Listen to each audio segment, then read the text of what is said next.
Okay, time for a change. So far we've been thinking about what we refer to as categorical data. Now we're going to start thinking about numerical data. So I'll just take you quickly back to our spreadsheet and remember that categorical data is things like gender and occupation and labour force. Numerical data, not surprisingly, is numbers like your wage or perhaps how many years of education you've had. So that's what we're going to think about now. How would I take a column of there's something close to 5,000 numbers about wage, and I want to sort of summarise the essential information that's actually in that data. So there's a few things that you will have heard of before that kind of give us the numerical data, and in terms of trying to describe it, there's a few characteristics that we're particularly interested in. The first characteristic is what we refer to as central tendency. Where is the data centred? So it's in the example before, we had people's wages, and some people earn a lot, some people don't earn very much. What's the average wage? That's a pretty good starting point, isn't it? So the average in common terms is what it's called in Excel. It's also sometimes referred to, or in statistics, often referred to as the mean. Here's the formula for the mean. It looks a bit scary maybe, but it's not that bad. You just add up all the values of the x's and simply then divide the sum by n, and in sort of mathematical notation, that little sigma symbol there indicates the summation of all of the x's, where x1 is when I equals 1, you've got x1. When I equals 2, you've got x2. When I goes all the way up to n, you've got xn. So you add all the values together and divide by however many values you've got. That gives you the mean. The median is a little bit different. The median calculates the middle value if we order these from smallest to largest. So this kind of gives you a bit of an idea about where the sort of typical or middle value might be. So it's kind of handy, the median, if you've got data that's a little bit strangely distributed. Perhaps you've got a few really, really big values, people with massive incomes. That kind of mucks up the mean a little bit because the mean is sort of pulled up by those very few large values. So you kind of doesn't necessarily give you a good representation of the overall average amongst the population. The median is much better because it's spot on. It says, okay, there's half the people who are earning less than this and half the people are earning more than this. It doesn't say how much more or how much less. It simply says that's where the typical or the median person is. The mode is sometimes used to capture sort of where the data is centered if you've got frequently repeated values. So how many children are there in your family? The mode might be quite interesting at that because it might be that the most common value is 2 or maybe 1 or 3. So that's kind of giving you an idea where most of the data, about where the most of the data is, because there's usually not too many values when you're looking at that measure. But if you're looking at incomes, they could be anything from 0 to $100,000 or more, and may not get that many repeated values. So it's not that interesting in that particular case to look at the mode. So let's just have a quick, we can calculate those quantities quite easily in Excel. If we just go to Excel over here, we can take our wages data. And so if you may recall in a previous video, we just said that the mean is just equal to the average. There it is there. And I've just got to work out which values I want to take the average of. Oops, I don't want A1 because that's the heading. So I want to start at A2 and I just go down to the very bottom. In this case, I'll just take the first few and there's my average. And I can do the same with the median and the mode, but there's an easier way which we'll get to in just a moment. But those are the measures that we're interested in. So that's our first characteristic of interest. Where's the data centered? The second measure we might be interested in is shape. So we've got some idea about where the data is centered, but is the data nice and evenly distributed either side of that center? Or is, on the other hand, maybe it's skewed like this here, where there's a lot of people. This is the easiest one to explain. Maybe this is incomes here in this graph on the right-hand side, and we've got most people earning a sort of modest income, but then there's a few really rich people who earn a whole stack more than the average and the typical household or typical person. So you've got this really long, what we call tail, heading off in the right-hand direction, in the positive direction, and that indicates to us that we've got what's referred to as positive skewness. Now in that case, you'll find that the mean is pulled up by these extremely large values. The average income is a lot bigger because there's someone out here earning $1 million or $2 million a year or something. The median and the mode, particularly the median we're most interested in, doesn't get affected by that because it doesn't matter whether this person's earning $1 million or $100,000. If they're above the middle, then they get treated the same in the median. So the median tends to be not pulled up as much, so it's going to be less than the mean in the case of a positively skewed distribution. Negatively skewed, we tell the story in exactly the opposite way. Most people are sort of earning around this much money or etc. There's not much above that, but then there's some people dramatically below it and heading off in the negative direction. So that's referred to as negative skewness, and the mean gets pulled down by these really small values. The median doesn't get pulled down by as much, and so you get this ordering between median and mean, which tells you that you've got negative skewness. Okay, so that's kind of shape, and the standard case is where the distribution around the mean or the median is symmetric, same either side, and in that case the mean and the median, if it was a perfectly symmetric distribution, would be exactly equal to each other. So that's shape. So we have, where's the data centered, what's the shape of the distribution around the mean or the median, and then thirdly, how spread out is the data. So we've got some idea about shape, but is it mostly tightly clumped around the mean or median, or is it very well spread out? And there's a couple of ways we can measure that. One is by using the range. Just what's the smallest value, what's the biggest value? And that's not a bad, crude way of doing it, but sometimes a little misleading because you maybe have just got one really weird, extra large value way out here. And most of the data is quite close to the mean, but you just got this one big number. So the range is big, but it's really not capturing the degree of spread of the data, of most of the data at least. So instead of that, it's better to calculate something called a variance and then a standard deviation. So the variance, as you can see by this formula here, essentially can be thought about in the following way. What we do is we take the values of the x's and we subtract the mean from those values. So that's kind of like the spread, the variation from the mean. Okay, so that's our first step.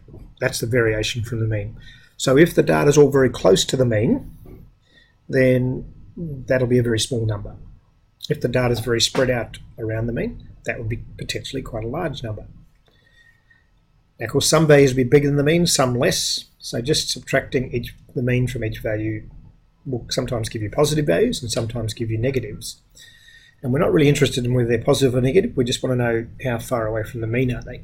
So to sort of get rid of that annoying positive and negative component, we square all those deviations. So this is the deviation from the mean.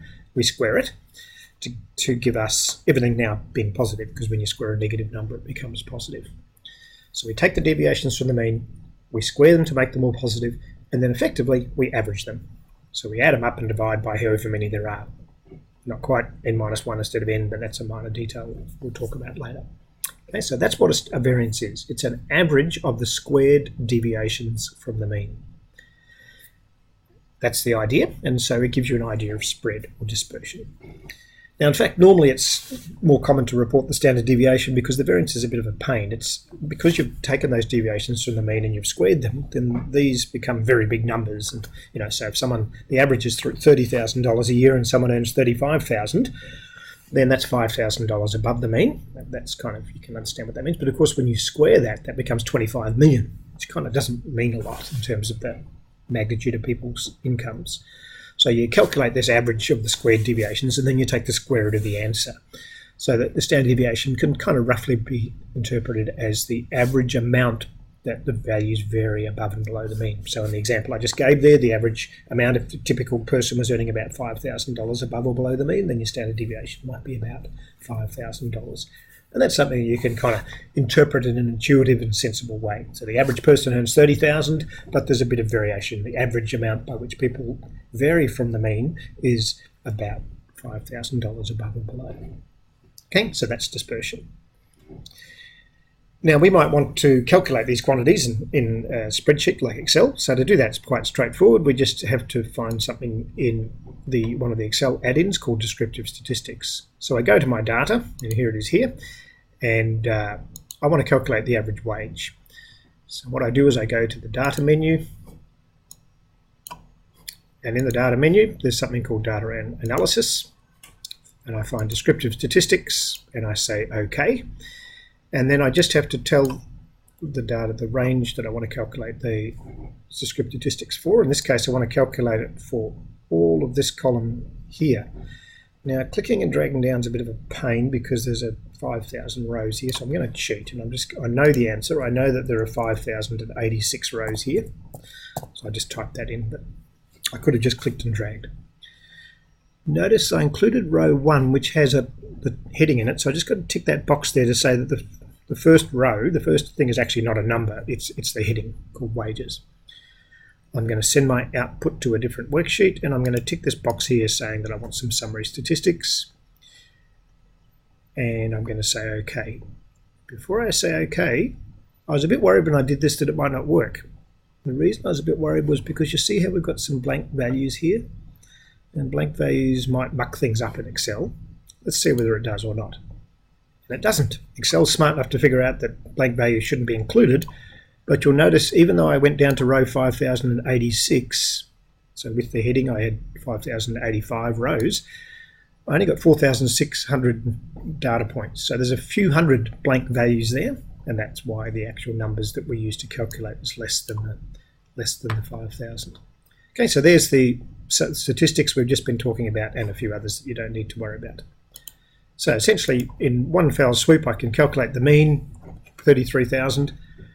The standard deviation of 36,000, so there's quite a lot of spread around this mean, and there's a lot of skewness too, because you'll see that the mean is a lot bigger than the median. So in terms of the distributions that we looked at here, we've got a case like this. So there's, as expected, some people who earn a whole stack more than that 30-something thousand where most people are, and that's pulling the mean up to be much bigger than the median. And it's causing the standard deviation to be absolutely huge at $36,000 per year. Okay, so that's the ideas of descriptive statistics. 3 things we're interested in: central tendency, shape, and spread. And so in a few clicks of a button, we get a snapshot picture of how this data is distributed. Just a little bit of theory to get you understanding things better. When we calculate the mean, what we're actually doing is coming up with one number which represents the best one value that summarizes all of the data. And when we say the best value, what we mean by that is it's the value that gives you the smallest deviations from that mean, or squared deviations from that mean. So imagine all the data is represented by a bunch of dots on the screen, which I would get dots if I could, but I can't. Let's go back here. So all the data is just a whole bunch of dots there, and I'm just going to find a value that's just kind of in the middle of the data, and that's the value I'm going to call the mean. Now, the deviations from that mean are a bit like errors. So instead of giving the actual data point, we're just going to give the mean. Each of those deviations is this quantity here. And so if we average the squares, if we take the squares of those deviations, this is very similar to calculating the variance, isn't it? Then the mean is the value that gives you the smallest possible variation from the mean, squared average of the squared variations from the mean, or sum.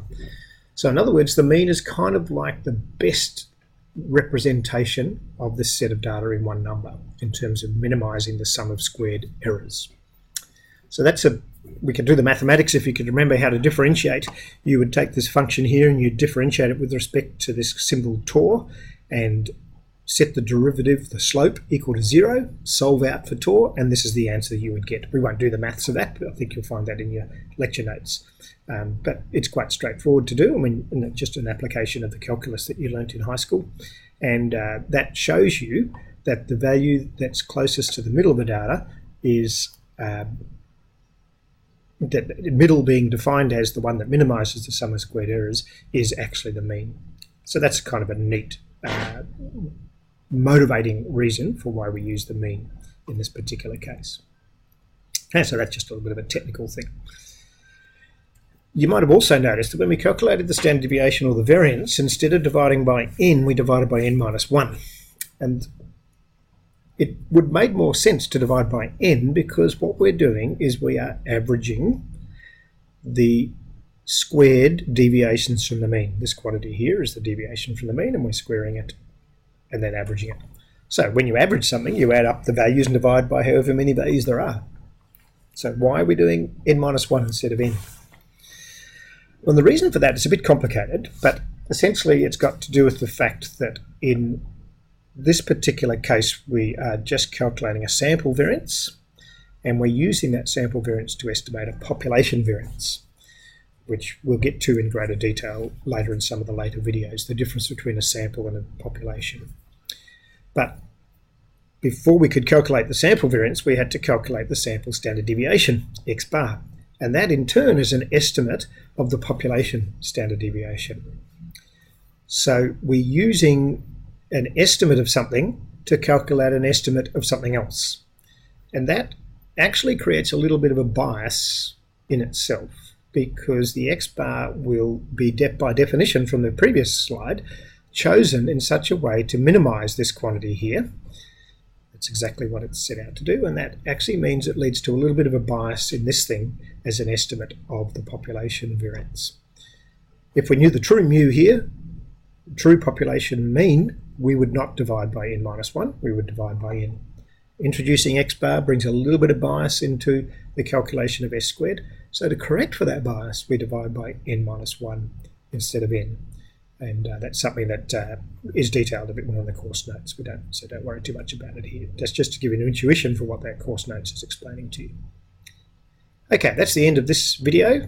There's a couple of technical things at the end, but the main things to get is central tendency, shape, and spread as your key measures of how data is summarized, particularly quantitative data, numerical data like this. Thanks.